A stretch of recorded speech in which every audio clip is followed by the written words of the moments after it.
I would now request Mr. Ravi Raman, Vice President of Bloomberg Business Week Middle East, to come on stage and hand over a plaque as a token of our appreciation to Mr. Ashish Chauhan. As Ashish is also a keynote speaker, while they come on stage, I would like to introduce him. Ashish currently works as the Managing Director and CEO of BSE, Bombay Stock Exchange, the first stock exchange of Asia. He's one of the founders of India's National Stock Exchange, where he worked from 1992 to 2000. At NSE, he was instrumental in setting up the first screen-based trading in India, equities market, and first commercial satellite communications network for India. He's also known as the father of modern financial derivatives in India. He also created several path-breaking frameworks, including Nifty Index, NSE certifications in financial markets. From 2000 to 2009, he worked as the President and Chief Information Officer at Reliance Group and also acted as the CEO of the cricket team Mumbai Indians in its formative years. He's won several international and Indian awards, which includes the CEO of the Year, Diamond Sabre Awards 2015 Hong Kong, Indian Business Leader of the Year, Horasis Interlake in Switzerland 2015, R.H. Patel Award for Excellence in Financial Services, Distinguished Alumnus Award, Indian Institute of Technology, Bombay 2014, Best CEO in the Financial Markets in the Asia Pacific by the Asian Banker 2014, Z Business Awards as a special contribution to commodities and capital market 2013, and the Top 50 CIOs Information Week US 2009. He holds a BTech in Mechanical Engineering from IIT Bombay and a PGDM from IIM Kolkata. He is a distinguished visiting professor at Ryerson University, Toronto, Canada. So I'll just get the plug. Yep.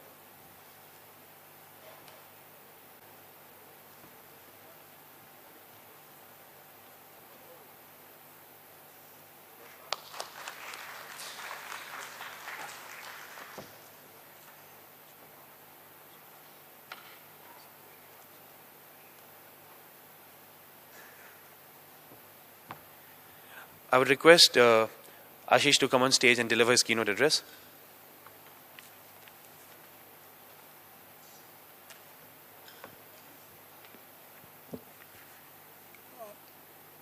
Mr. Ravi Raman, friends, ladies and gentlemen, it's a pleasure and honor to be here in front of you. BSE is the hub of investment, a place of wealth creation and innovation, which has been happening for almost now 140 years plus. This year we are celebrating completion of 140 years of BSE. BSE has long connected the corporate world with the investors, and BSE is known as the first exchange in Asia. Tokyo Stock Exchange was set up 2 years after BSE. Given the history, BSE is also boasting the technology which makes it the fastest exchange in the world, with 6 microseconds response time. In a second, there are 1 million microseconds. And we give you a response time, that is when you place an order on BSE, we give you a response of 150,000th of a second. Many of us think why exchanges need to give such fast response time, because humans cannot decipher even 1/3 of a second.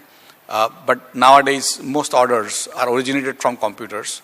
And that's where this speed is of importance. Today, almost 96-97% of all orders originate not from humans in India. They originate from computers only. BSE is world's largest exchange in terms of number of companies listed, and amongst top 10 exchanges in the world by market capitalization, by trading volume, and so on and so forth. BSE's trading technology can handle up to 500,000 orders a second with current configurations. Today, we stand on the threshold of economic revolution and challenge in the history of our country and also the world. The history of the world is replete with examples of technology, whether they are social technologies or conceptual technologies. From invention of zero to everywhere, we have seen technology changing the game. In fact, my hypothesis is that technology is the only change that happens.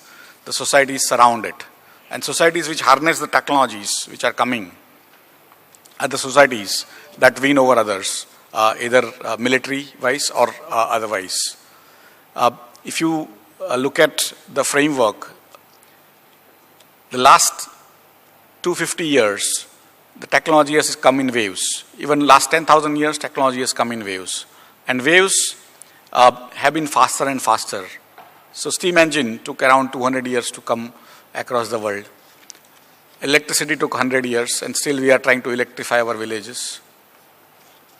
A television took 60 years, a mobile phone took 30 years, a Facebook took 5 years. Waves are coming faster and faster, and the societies which can harness technology, which can have people who are technology oriented, are going to be the eventual winners. India is in a unique place with its young population. I can see a lot of young people today here. Almost 50% of India is below age 25 and 65% below 35. And this is going to remain for pretty long, till 2050. These young people also are technology oriented by a quirk of fate. In fact, many people ask me across the world that how the Indians have suddenly become the technology oriented.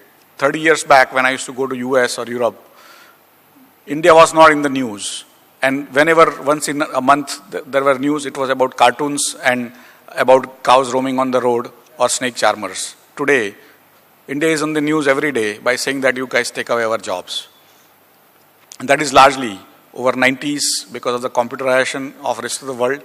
And India had a unique opportunity which completely on its own, without too much government help, people stood up and created a framework so that they could go out and take advantage of the computerization that was happening in the rest of the world. And today, we have created several billionaires, several role models who came from nowhere. Using their brains, they created the wealth. And that has motivated, that has created role models for youngsters to follow, to emulate.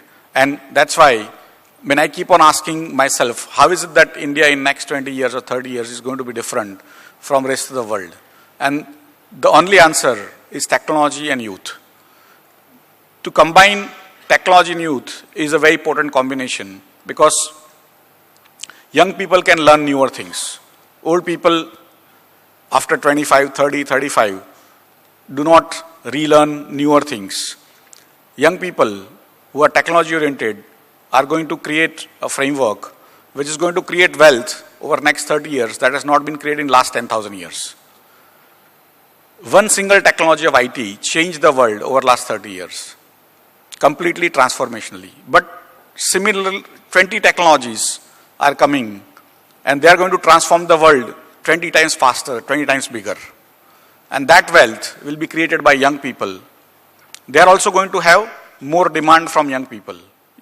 Today, Japan is old. Whatever money they pump in, even from helicopter, it's not going to create demand because old people still continue to use the same phone they used 10 years back. Young people change things. So the demand is going to be from young people. Innovation is going to be from young people. And there are 20 technologies from artificial intelligence to space technologies, to robotics, to genetic modification, to anything you can think of today. India is a leader because of the exposure, and India is a leader not because government says so or government has planned for it. Many countries, small and big, have created governments which are able to push people, create plans and push people into execution, whether that is Japan or China and even smaller countries. India is actually a bottoms-up country, unlike top-down. And that is basically the difference between India and the rest of the world. India's journey of liberalization from 91 onwards has been about basically what I call anti-fragile. That people do what they feel like, and sometimes our prime ministers say something, we don't do it. Our leaders say something, we don't do it. We do what we feel like. And that is the beauty of India. That is actually why India is going to be the next leader going forward in the world. The other part is about non-linearity of payoff. Earlier, you had to have $1 billion to create $1 billion of wealth. You needed capital. Today, you require very little capital to create huge wealth.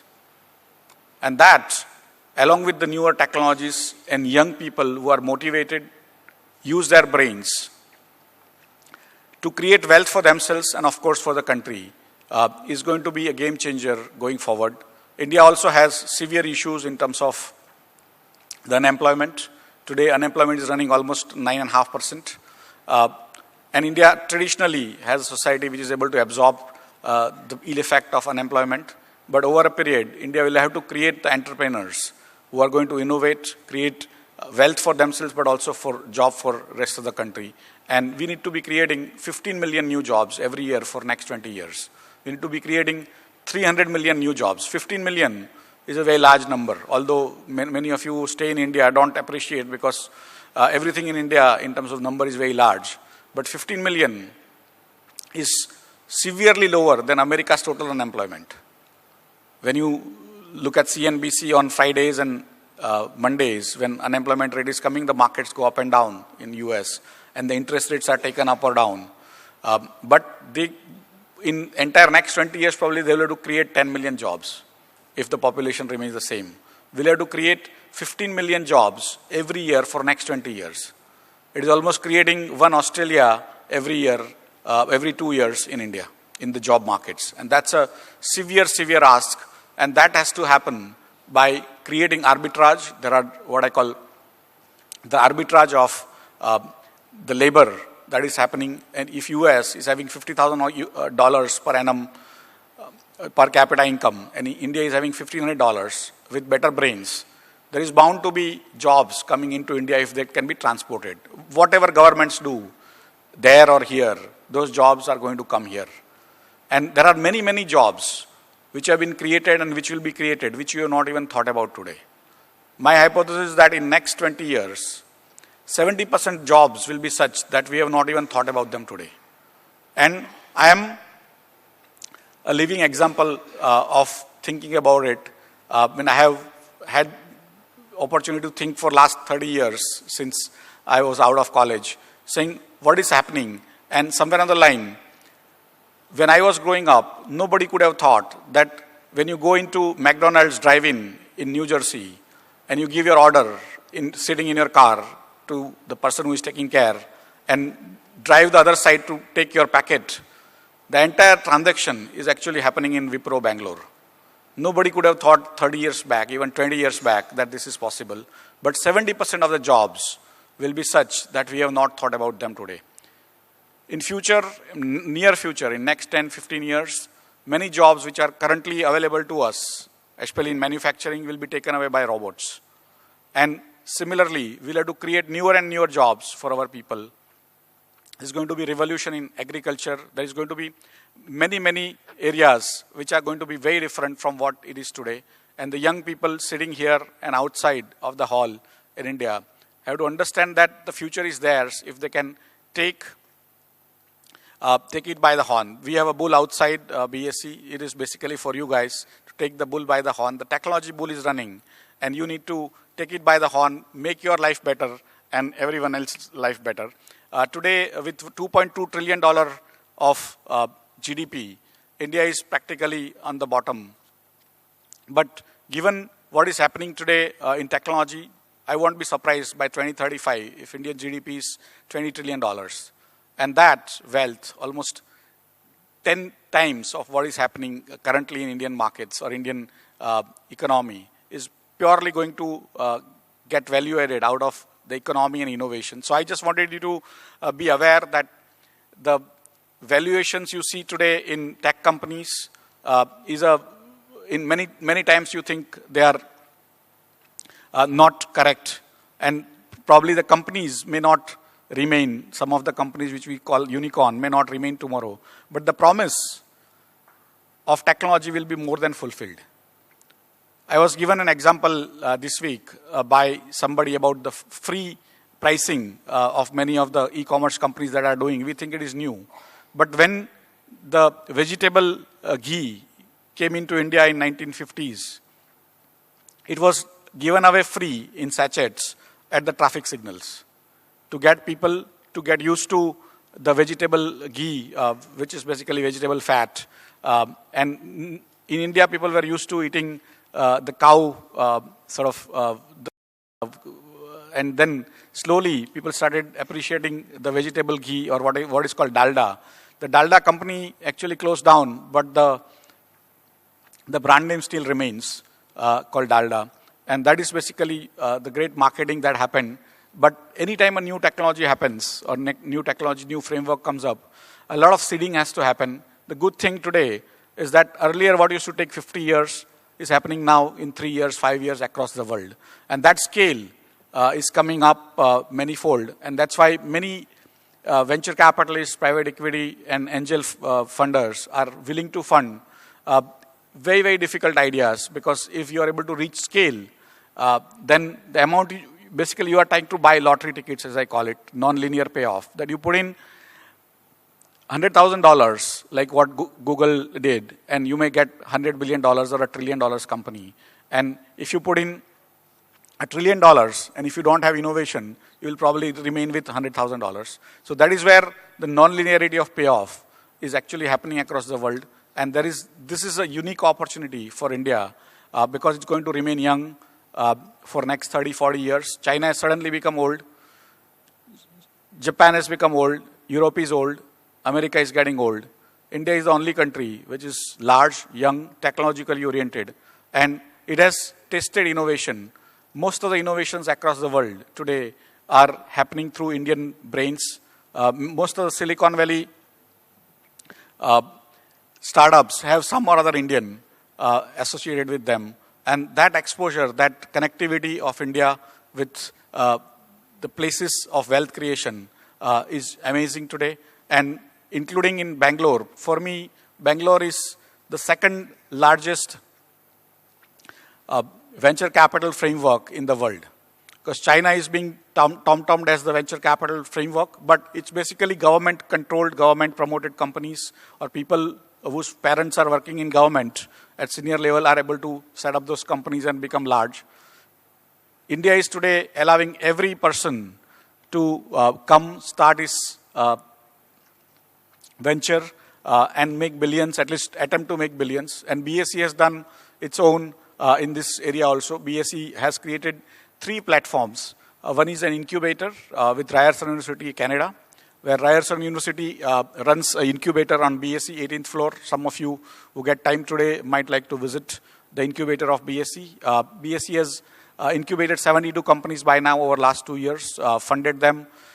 Some of them have also got multi-million dollars of additional funding and grown out and have gone into their own offices. But BSE is seriously trying to contribute. Government of India has also now contributed to BSE's incubation center. It's the most successful but never heard of incubator, because if we start marketing, we will have too many people approaching us for taking their company in. So that's why we are sort of on very low profile basis, but we get some fantastic people coming and working at the incubator, starting up their companies. You might like to actually check out how this thing works. We also have an SME platform where companies as small as $500,000 are coming and raising funds for their growth. And today, over the last 3 years, we have got 138 companies that have been listed on BSE's SME platform. 18 have become big enough to get into the main board. And many of them have given returns 10 times, 20 times of what they came out with in terms of the issue price. Third framework we are just now building is the high-tech platform. In the high-tech platform, the IT companies or high-tech companies which are not making profits also can come and raise their funds. All these are basically highly regulated activities. We don't do anything which is not regulated, but effectively with the aspiration of India, BSE is also ensuring that every youth in India gets a chance at entrepreneurship and create wealth for themselves and for the society. So thank you very much for coming here. I hope this conference is useful to every one of us. Thank you very much.